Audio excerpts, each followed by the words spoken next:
राहुल गांधी का hydrogen bomb आना अभी बाकी है, लेकिन उससे पहले बिहार में एक बड़ी रिपोर्ट सामने आई है और इस रिपोर्ट में कहा गया है कि तकरीबन 78,000 मुसलमानों का वोट काटने के लिए एक बड़ी साजिश की गई है, एक बड़ी कोशिश की गई है बिहार कांग्रेस की तरफ से और योगेंद्र यादव की तरफ से। इसको लेकर के बड़े आरोप जो है लगाए गए हैं और सबसे बड़ा सवाल यह है कि अभी इस आरोप पर, ये जो आरोप लगाए गए हैं कि 78,000 मुसलमानों के वोट वो काटे जा रहे हैं, इसको लेकर के चुनाव आयोग का जवाब अभी आना, पर्टिकुलर जवाब आना वो भी बाकी है।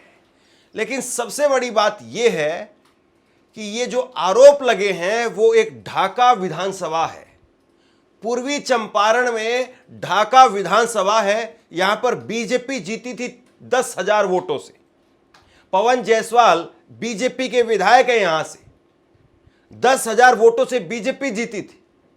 अब सवाल यह है कि अगर 80,000 वोट मुसलमानों के सिर्फ एक विधानसभा से काटने की अगर बात हो रही है, तो इसका मतलब तो यह है कि इस चुनाव में फिर दूर दूर तक जीत के या हार के जो चांस है वो अपने आप बढ़ सकते हैं या घट सकते हैं। ये मैं नहीं कह रहा हूं, बल्कि इस रिपोर्ट में जिस तरीके से खुलासा हुआ है, इस रिपोर्ट को लेकर के योगेंद्र यादव, जो कि चुनाव पर, वोट चोरी पर, इन सब मसलों पर बड़ी बारीकी से नजर रखते हैं, उन्होंने भी इसको लेकर के एक लंबा चौड़ा पोस्ट शेयर किया है। हालांकि ये जो रिपोर्ट निकल करके सामने आई है रिपोर्टर्स कलेक्टिव की, ये बहुत बड़ी रिपोर्ट है। इसको अगर पूरी रिपोर्ट को मैं आपके सामने रखूं तो हो सकता है कि काफी लंबी जो है वीडियो बन जाएगी, करीब 1 घंटे की भी बन जाए। लेकिन इस रिपोर्ट में जो कुछ कहा गया है, उसमें जो बड़ी बातें हैं वो मैं आपके सामने रखने जा रहा हूं। और इसमें सबसे बड़ी बात यह है कि रिपोर्टर्स कलेक्टिव ने जब ये रिपोर्ट की है, इसमें 78,000 मुसलमानों के नाम काटने को लेकर के बात कही गई है। इसमें मौजूदा बीजेपी के विधायक से जब संपर्क किया गया तो कन्नी काटने लगे। अब चोर की दाढ़ी में तिनका है, या पूरा दाल को लेकर के जो कहा जाता है कि दाल में कहीं काला है या पूरी दाल काली है, अब इस पर कौन सा मुहावरा फिट बैठता है आप लोग तय करिए। लेकिन इससे पहले ये रिपोर्ट में आपको दिखाऊं, योगेंद्र यादव, उनकी तरफ से ट्वीट किया गया है। योगेंद्र यादव ने ट्वीट किया और योगेंद्र यादव ने ट्वीट करके इसको लेकर के कहा कि एक बार फिर से बड़ा खुलासा हुआ है रिपोर्टर्स कलेक्टिव की तरफ से।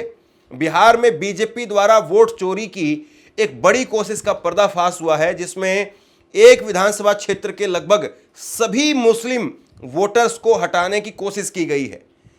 विधानसभा क्षेत्र के ईआरओ, इलेक्टोरल रजिस्ट्रेशन ऑफिसर ने इसकी पुष्टि की है, लेकिन बिहार सीईओ, मुख्य निर्वाचन पदाधिकारी की वेबसाइट पर इन आपत्तियों का कोई जिक्र नहीं है। कुछ गड़बड़ है। इलेक्शन कमीशन की तरफ से फेक न्यूज का अलर्ट का इंतजार है।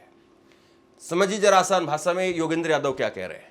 योगेंद्र यादव कह रहे हैं कि भैया फिर से एक बहुत बड़ा खुलासा हो गया, रिपोर्टर कलेक्टर ने खुलासा किया है और वहां पर जो स्थानीय चुनाव आयोग के अधिकारी हैं उन्होंने तो इस बात पर जरूर जो है वो इसकी पुष्टि की है, लेकिन बिहार सीईओ की तरफ से, यानी बिहार में चुनाव आयोग के जो सबसे बड़े अधिकारी हैं उनकी तरफ से इसको लेकर के अभी कोई वेबसाइट पर जानकारी नहीं दी गई है और केंद्रीय चुनाव आयोग वो इस पर अभी इनकरेक्ट का ठप्पा लगा देगा कि ये फेक है, इनकरेक्ट है, वो ठप्पा लगना भी बाकी है, ये इन्होंने कहा है। अब इसके बाद में ये देखिए बिहार कांग्रेस की तरफ से भी इसको लेकर के ट्वीट किया गया है और बिहार कांग्रेस ने इसको लेकर के ट्वीट करते हुए कहा कि बिहार में वोट चोरी का खेल है। पूर्वी चंपारण के ढाका विधानसभा में बीजेपी ने करीब 80,000 मुस्लिम वोटर्स का नाम काटने की साजिश रची है। इसके लिए बीजेपी के ऑफिशियल लेटर हेड पर चुनाव आयोग को पत्र लिखा गया। पत्र में कहा गया कि ये लोग भारत के नागरिक नहीं हैं, इनका नाम वोटर लिस्ट से काट दिया जाए और इसके साथ ही वहाँ पार्टी के बीएलए भी हर दिन चुन चुन करके 10-10 मुस्लिम वोटर्स का नाम चुनाव आयोग को भेज रहे थे ताकि उन्हें भी वोटर लिस्ट से उड़ा दिया जाए। वोट चोरी के इस खेल में चुनाव आयोग सब जान करके भी अनजान बन रहा है, बीजेपी का पूरा साथ दिया है।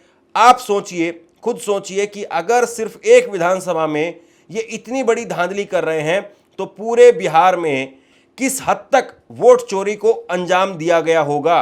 बीजेपी और चुनाव आयोग की वोट चोरी के कारनामे हर दिन देश के सामने आ रहे हैं। जनता इन वोट चोरों का पूरा हिसाब करेगी। अब इस रिपोर्ट पर मैं आऊं और ये रिपोर्ट आपको दिखाऊं, उससे पहले जिस विधानसभा की बात हो रही है उसको देखिए। सबसे पहले तो ये तस्वीर देखिए आप, ये है पवन जायसवाल। पवन जायसवाल हैं जो कि ढाका के बीजेपी के विधायक हैं। 10,000 वोटों से ये ढाका के अंदर जीत गए थे। इस विधानसभा के अंदर तकरीबन 2,08,000 वोट वो डाले गए थे। किसको कितने वोट मिले ये आप अपनी स्क्रीन पर देखिए। पवन कुमार जायसवाल जो बीजेपी की तरफ से जीते, इनको 99,792 वोट मिले। 48% वोट शेयर जो है इनके पास में रहा। दूसरे नंबर पर आरजेडी की तरफ से लालटेन पर फैसल रहमान वो दूसरे नंबर पर रहे और उनको 89,678 वोट मिले, 43%। तीसरे नंबर पर राम पुकार सिन्हा आरएलएसपी जो कि उपेंद्र कुशवाहा की पार्टी है, उनको 10,932 वोट मिले, 5% वोट जो है वो इनको मिलते हैं और बाकी जितने भी थे उन सबको 500, 400, 200 वोट मिले हैं।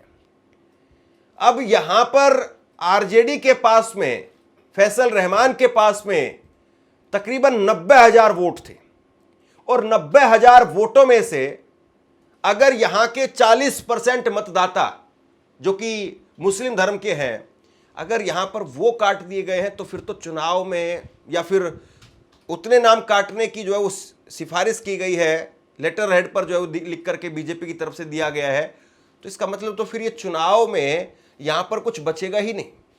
और ये आरोप मैं नहीं लगा रहा हूं, रिपोर्टर्स कलेक्टिव की तरफ से एक बड़ी विस्तार से जो इस पर रिपोर्ट की गई है।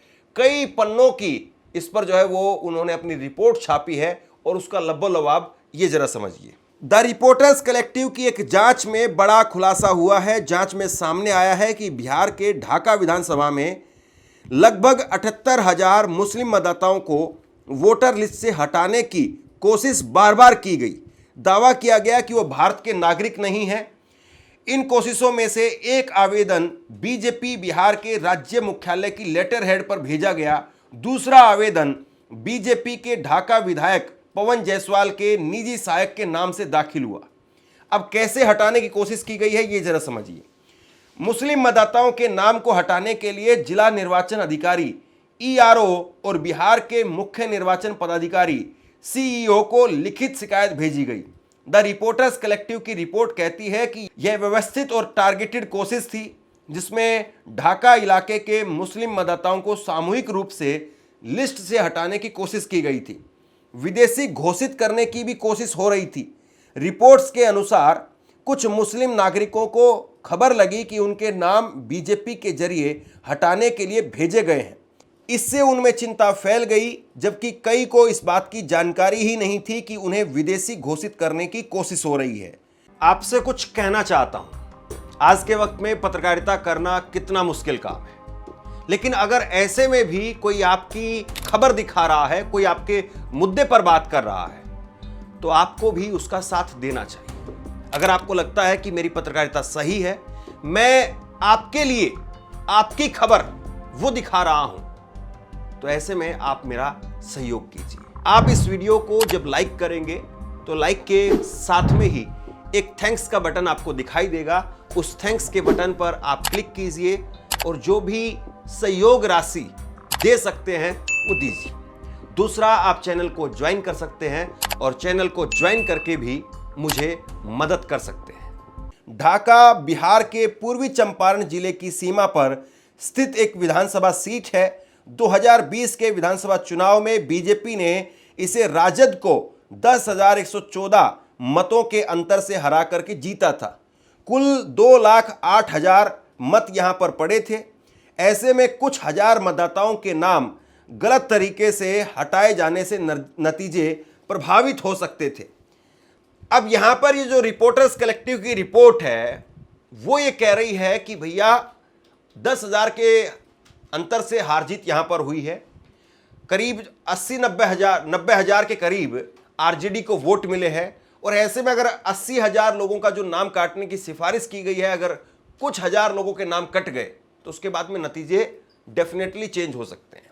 यह बात इनकी तरफ से कही गई है। अब जरा सोचिए कि चुनाव जब होता है तो चुनाव में केवल यही नहीं होता है कि शराब पिला करके, शराब बांट करके या साड़ियां बांट करके, पैसे बांट करके वोट खरीदे जा रहे हैं। चुनाव में केवल यही नहीं होता है। चुनाव में कई बार यह भी देखा गया है कि चुनाव से पहले ही चुनाव के मोहरे वो तैयार कर दिए जाते हैं। कई बार आप देखते हैं कि कोई आदमी किसी विधानसभा के लिए, लोकसभा के लिए टिकट मांग रहा होता है और वो कहता है कि हमने बहुत तैयारी की है। दरअसल उसकी तैयारी यही होती है कि उसने सेटिंग कर दी है पूरा, किस तरीके से, कैसे कैसे, कहां कहां वोट है, किस तरीके से है, किसका वोट कैसे डबल बनेगा, क्या बनेगा। बहुत बार ऐसा देखने को मिला है और चुनाव के बाद में खुलासे भी होते हैं।